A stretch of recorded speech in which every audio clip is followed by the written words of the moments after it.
Okay, so we'll jump into it. So first off, we have Dareville Cool Slash. It's been taking a while to get the variegation going.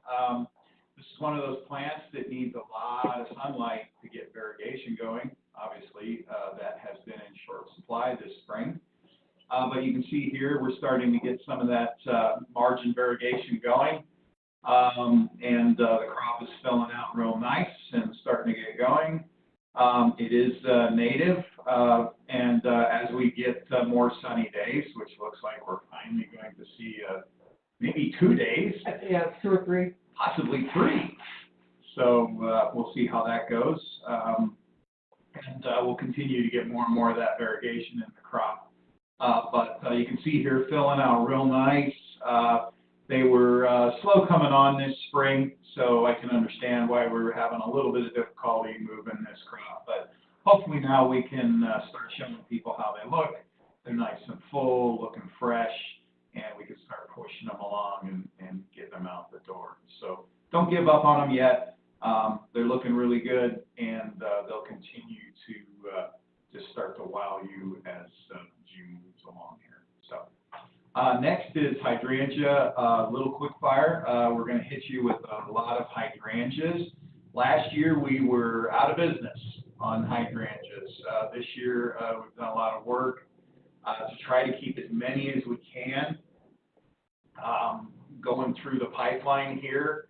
I got a lot of stuff that we got spaced out and trimmed back, so we're going to have a lot of hydrangeas coming on here in about 2 to 3 weeks as well. So we've done a lot of work to try to make sure that we try to keep hydrangeas rolling through, especially on the paniculatas and arborescens through June and July and August throughout the summer. And a lot of split trimming will be happening here also in the next several weeks. But we have a little quick fire here. We have 500 plus of these available in a 2-gallon coming on here. You can see here popping out, looking fresh, not overgrown. Just a note, hydrangeas can be susceptible to flea beetle. That's a fairly recent problem that has hit. It's been around for about 5, 6 years or so, but it's something that hasn't been on people's radar screens too much. So that's kind of important to watch for that. We have a good spray program in the nursery. We keep up with that, but it's something for our customers to watch for. And if they're going to keep them on the lots for any period of time, or people in the landscape need to watch for that as well if they want to keep them looking fresh. That is coming up. So for flea beetle in general, the first time you see people out there cutting their hay, starting to bale hay for the first time, that's when flea beetles start. So it's a real easy thing to look for wherever you are in the country. The first time the farmers are out cutting their hay, that's when flea beetles start. So it's a real easy way to remember. That's when you need to start spraying for flea beetle. So it's a fairly easy insect to spray for. It's just you got to spray for it, and you got to get the timing right. So watch for baling out there, and you can stay ahead of it. So, all right. Next, we'll just start rolling through the hydrangeas here. Next, we have Bobo. We got 1,000 of these. You can see here looking good.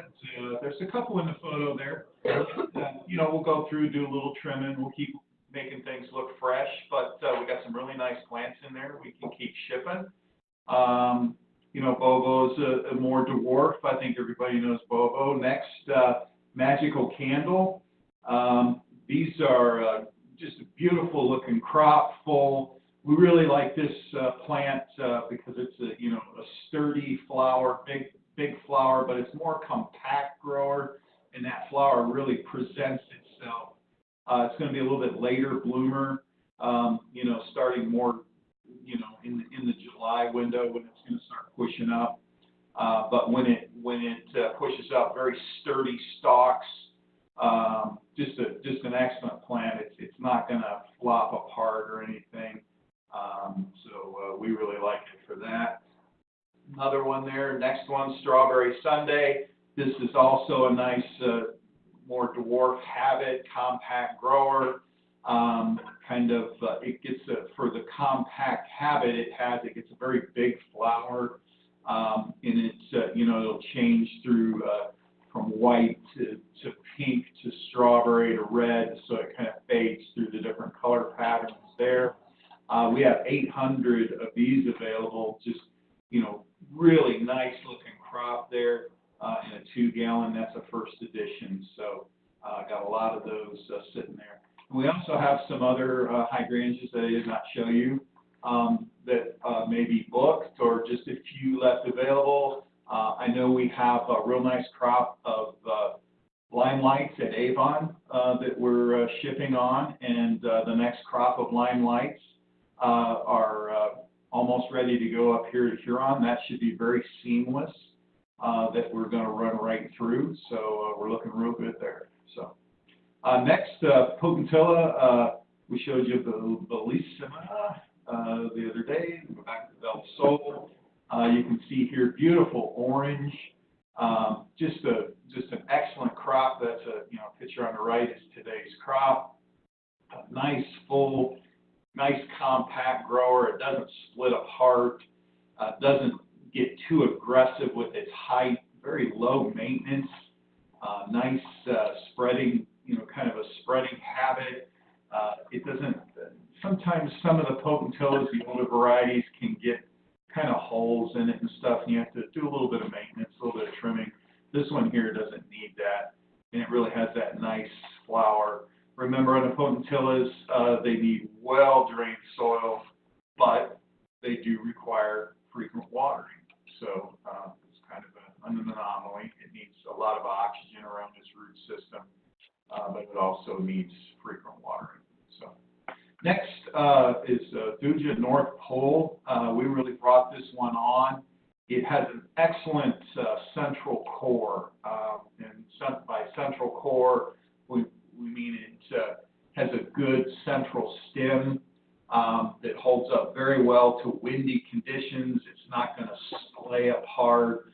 It's not going to bend over. It's not going to tend to break in the wind. So this plant is going to be really good for a wind screen, a tough area. It also won't get too out of hand. Green Giant can get a bit out of hand, and I have long-term concerns for its ability to handle high wind situations because of how fast it grows. Typically, faster growing plants can have a little bit of issue with that. Where North Pole here, I think, has the right type of growth habit and the right type of aggressiveness and the good core. So good looking plant, good looking crop. We don't have a lot of these right here in this crop, 150, but it should be a quick move.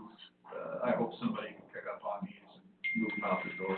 So Spirea, double play red, beautiful crop there. I mean, you can just see that color of the foliage. This is a winner in my mind.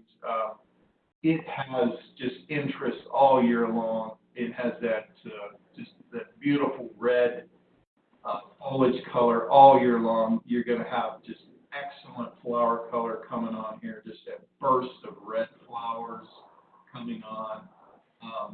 Its disease resistance just continues to amaze me. I've been growing Spirea for a long time, and I've been disappointed in the past by Spirea, not only at the nursery but at my home.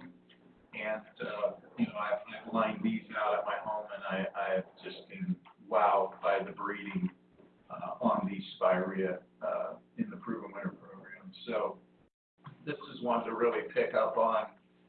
It is just no maintenance. You don't have to worry a lot about trimming. You don't have to spray it for a black spot. It's just a great plant. So I would really consider moving into the double play series in general. But the double play red just shows off all year long. So next, Viburnum Blue Muffin. You can see here we're starting to bloom. It is considered a pollinator plant. So, butterflies, bees will go after it. Um, and also the fruit, it will send a black berry that birds are attracted to it. So, it's an all-around great plant for wildlife. It is also a native plant. It's arrowwood viburnum. It gets its name from the Indians that make arrow shafts out of it. So there you go. And you can see here, this is a today photo where we're just starting to bloom. This is the right time to get them out. Let's get them out to garden centers or wholesale yards, and take advantage of this flower set we got, and the bloom is starting to push out there right now. Got 500 plus available, and hopefully turn into some sales. Next, we got some extra photos. Just wanted to buzz through, show you what things look like. So, start off at the left-hand corner. So, Sonic Bloom Red. We were out of these for a while, back into them. Crops looking really good, pushing on. You can see they're nice and full. Starting to get some red blooms in there. Starting off a little conservative with 100. We'll keep moving them on as we get more ready. Then over to the wine and rose. We keep adding those on as they're looking good. I think we'll be able to stay in wine and rose continuously. I don't see running out of them at any time. Looks like the next crop should be fine. So I don't see any hiccups. Looks like we'll be running right through those through June and July. So go ahead and scroll down. Checkmark Trilogy, looking really good there. We were out of those for a little bit, back into them. Mr. Bowling Balls. Now this is our crop. We're out of the material that we brought in. Our crop is ready. It's just at that 12-inch spec. So there is a big change from what we were shipping to where we are now. So, and then we got a Tiny Wine Gold. We're moving into the new crop, but you shouldn't have any problem with this one. Beautiful, fresh-looking plant. Got a great new growth, holding together well, rooted really well at the bottom of the pot. Looking real good. And go ahead and scroll down. We got Stella d'Oro. Just wanted to show you. Got nice scapes on it. You can see there a couple weeks, and we're going to have some blooms here. So great time to get them out the door and start talking to customers here. We want to stay ahead of this one. We want to be communicating that, let's get them shipped next week, and then the week after, they're going to be blooming. So let's stay ahead of the bloom curve and be communicating that, this is the time to ship is next week, and then the week after that, they'll be popping on their lots, and that's where we want to be. So in general, the daylilies, I see most of them blooming, the week of the 20th, all through the end of the month. They'll continue to bloom, all in through July as well. With this, first up is the Stilby Visions of Purple. We saw a good quantity of these. You can see what they look like. They're just starting to throw the flower spikes up, so probably in 2 weeks it'll look like the pictures on the right there. Visions is a series of Stilby we picked up a number of years ago. It's a very good selection. It's a lot shorter, a lot more compact. You can see how full the foliage is. Zone 4 to 8, 1 to 1.5 feet wide and high. So it's just a really nice plant. They do prefer medium well-drained soil. They do not like wet feet, but they do like to be kept moist. So to get the flowers like that, you need to put them in an area. This year like this year, you don't have to worry about it, but in a year where it's dry, you gotta keep moisture on them. So Campanula Repedio White. This is one that we picked up when White Clips, Blue Clips, that series went out. This is about what these plants look like. We've had some issues getting these to grow the last couple of years. This year, growers did a really good job with it, and we changed the location where we're growing it. One thing to remember with dwarf campanulas, they do need to be well drained. They do not like wet crowns or wet feet, so that's one thing to keep in mind with that. One of the advantages of this one is it's 5 to 10 inches high, and it's probably gonna be 10 to 12 inches wide, which I think is about what we have up there. It does start, blooming in late spring. You can keep it blooming throughout the year. You'd have to go through and deadhead it to help, expedite any of that. And anytime we talk about perennials in general, to get them to rebloom quicker, once they're 80–90% of the way through their, initial bloom set, just go in and deadhead them back. It's gonna help them to rebloom quicker for you. Blaze is, one of those old-time climbing roses. I think I got it up there. It was introduced in 1932. I know it's been around for a long time. Usually when you talk about climbing roses, you always have the arbor where the rose grows up over it and you walk underneath it. You scroll a little bit more to the right. I really had to look at this picture to figure out what they had done. They trained this rose up a stairwell, an outside stairwell. So it goes up and it comes down. So it's a little bit different. You can also see it on a trellis here. So there's a multitude of things you can do with climbing roses. We have this one in Zephyrin on today's list. Typically those canes will get 10, 12, 14 feet in a year if you give them the right growing conditions. So but by training them, you can get them to cover a lot of different things. Blaze and Zephyrin both will rebloom. Roses similar to perennials, once they get about 80%, 90% of the way through, if you go in and deadhead them, they'll re-flush. Roses in general like medium well-drained soils. Both of these are zone 5 to zone 9s. You see the one Zephyrin, they've got it trained up on a wall. The other one is the typical rose arbor. So basically when it comes to climbing roses, imagination is probably the only limiting factor as to what you can do with them. The other claim to fame with Zephyrin is it's one of the few fragrant climbers that's out there. If you haven't, they're almost as good in fragrance as a hybrid tea is. And it's a pink, medium dark pink. This is a new sedum that we picked up. This is a Chris Hansen, where we got them, I believe, sweet and sour sedum. This is a little bit of a slower grower. It does turn to green when it gets later into the season. We have seen a little bit of reversion on it. It's the first year we've had it, but you can see the plants there. They're a rather unique appearance with that yellow and green cast stone. They're only going to be 4 to 6 inches high.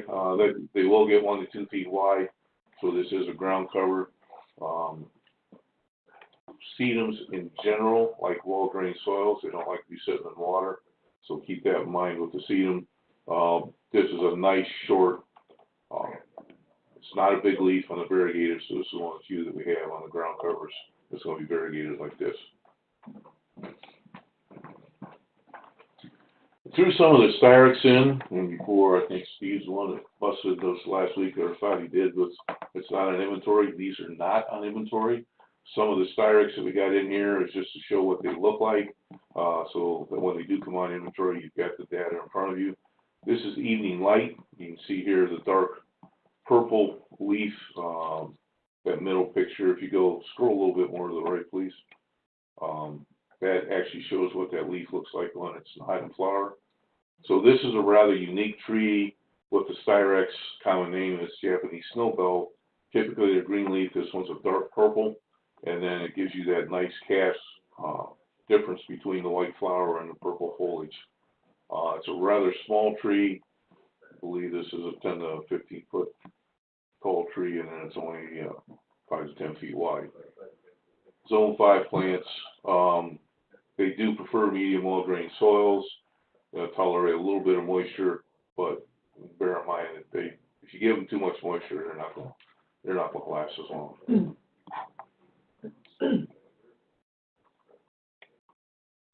Next up is weeping. It's also listed on everything I looked up as Caroline. I don't know if that's the right pronunciation of that word there, but so if someone asks for that, it's the same as the pendula. The two are interchangeable in the trade. That was the one thing I took away from what I read. You can see what ours currently look like there in the lower left. They are about halfway through their bloom cycle, So if they leave next week, you still have some flowers on them, but the flowers are starting to fall off. Middle picture is a mature tree, and then the one on the far right is what it looks like in the summer with just the leaves. So it gives you a nice variance throughout the course of the year. This one's going to be 8 to 12 foot high, and again, zone 5 to 9. One of the other things with the Styrex is they will give you a little bit of winter characteristics with the bark. That gray bark will, as it matures, will start to peel, and it will have shades of orange underneath there, similar to like a Scotch pine. And then the other one would be the pink chimes. This is a medium pink to light pink when it first opens. Our current pictures there on the left, you can see the other pictures. This just gives you different colors. These were really loaded with flower this year, so they really popped when you saw them. And you can see there again, they're probably these are half to 2/3 of the way through the bloom. And you can see on the pot there just how many flowers were on it. So three things with Styrex here, different styles of plant, different colors, but it's just a nice specimen plant that you can work with. The next crop of dianthus, this is why David threw this one in. This is pink town magenta. It's just can full, so keep that in mind. I think the next picture is close up. There we go.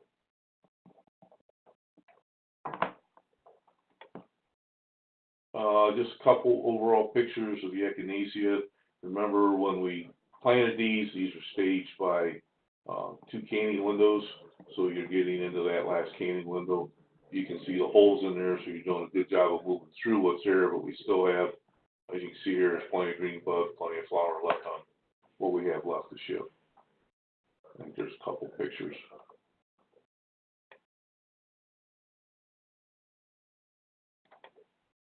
The pots that you see in the back where it looks like there's not a whole lot there, we are doing an experiment in this house for a lavender crop in the summer as well. So this is Eupatorium phantom, so nice full plants, nice and short. Remember with the Eupatorium, phantom is more of a dwarf, semi-dwarf, so it's not going to get near as big, but still gives you the big flower head.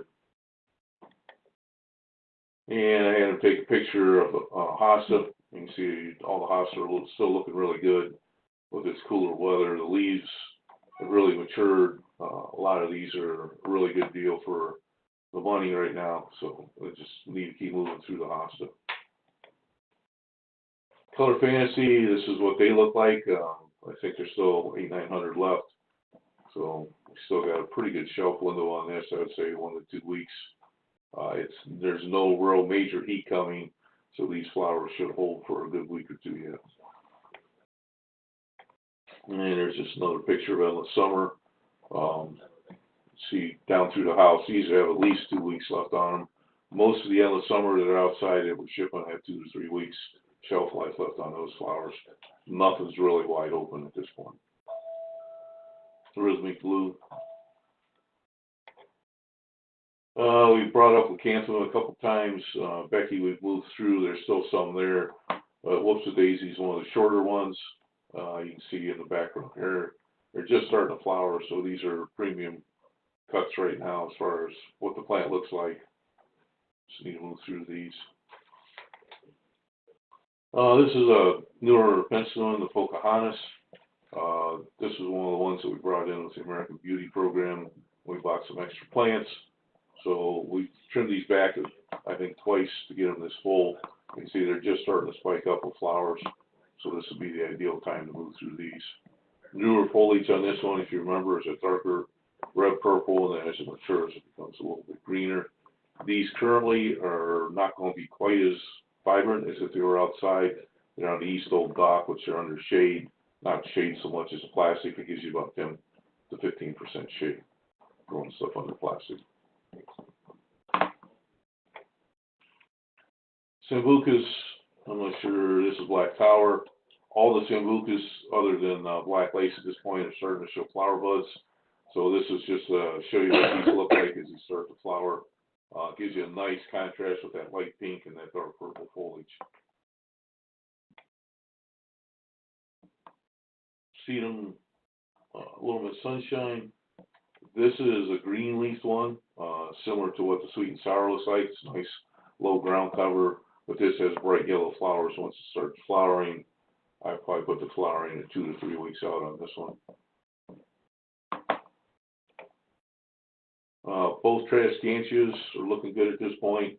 You've got Amethyst Kiss and Concord Grape.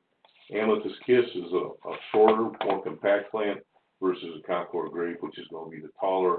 Amethyst Kiss has got that purple blue color, where Concord Grape is more just a purple color. So if you want a little bit more blue, you want to go with Amethyst Kiss. Moody Blues, Veronica, this crop came in, it's looking really good. Just starting to flower.